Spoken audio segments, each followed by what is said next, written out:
Fog Entertainment back with another movie review, and it is Monster House. It came out in the year 2006, and of course we're nearly in Halloween, so we're into this Halloween movie. And interestingly enough, 16 years ago, it's a comedy slash fantasy movie. I mean, I remember watching this, but I never actually completed it. And actually watching it back, it makes you realise like how much like the twist is actually pretty decent. But and which I didn't know first time around. Steve Buscemi, or how Buscemi, I think it's Steve Buscemi. Um, he actually plays Nevercracker, which is the old man. Never knew that. And then the officer, I was like, he looks like Mall Cop. He looks like that actor. Turns out he is. But it's weird, like in these cartoon things, like the actual actors, look like their characters because it must just be the way they.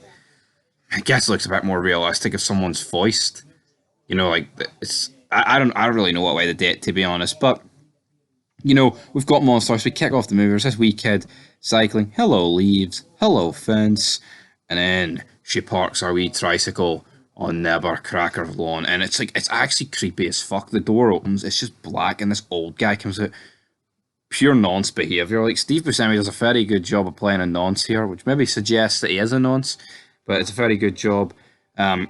Nonetheless, like, grabs the tricycle and like snaps it in half and then throws it in his house.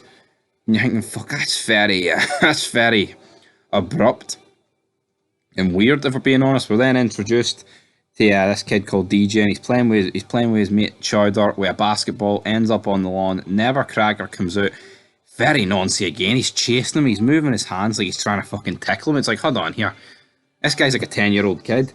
And he's sitting here trying to tickle him. I don't know what's going on. He's screaming at him. His eyes are, yeah, children, basically. And then as this is going on, he tries to catch DJ, but then he passes out. And he dies. Heart attack, falls on top of him. The ambulance comes, takes him away. DJ and Chowder can't believe it. But then, after this point, the lawn basically comes haunted.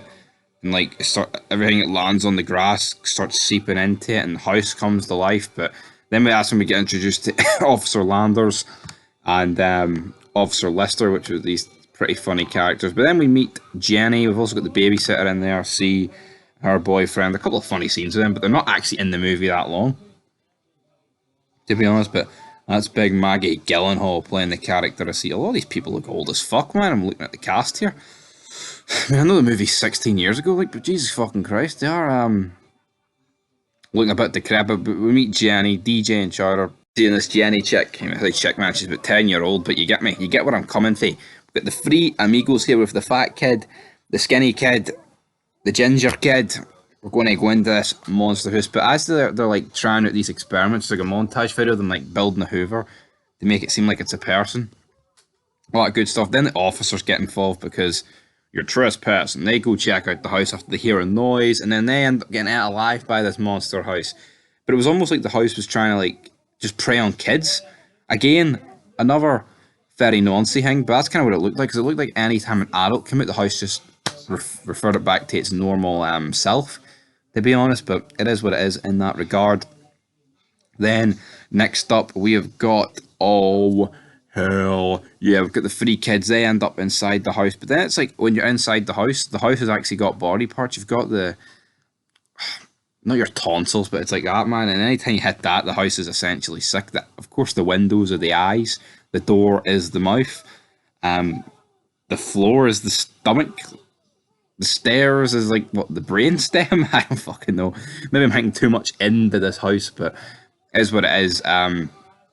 And it's at this point we find out the backstory to the house. Well, a bit of it. In the basement, which they find all the toys, there is a cage with a dead body. And I say dead body, this big fat bitch.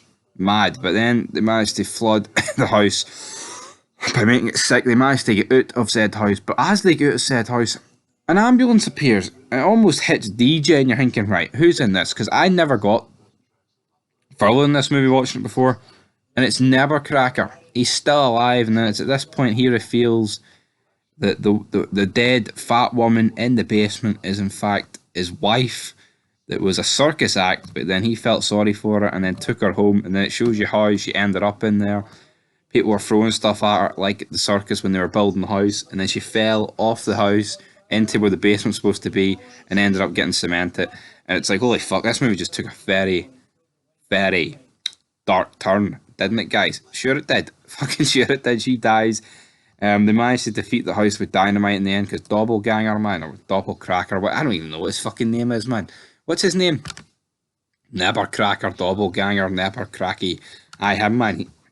World War Two experience, dynamite, all that good stuff. Lays the smackdown on the house with the help of the kids. The kids are strong, damn it. And then they give away all their toys on Christmas, or on Halloween, sorry, all the toys that was in the house. Gives the tricycle back to the wee kid. All is right, and then the movie ends, and the dog's still alive, and so are the officers.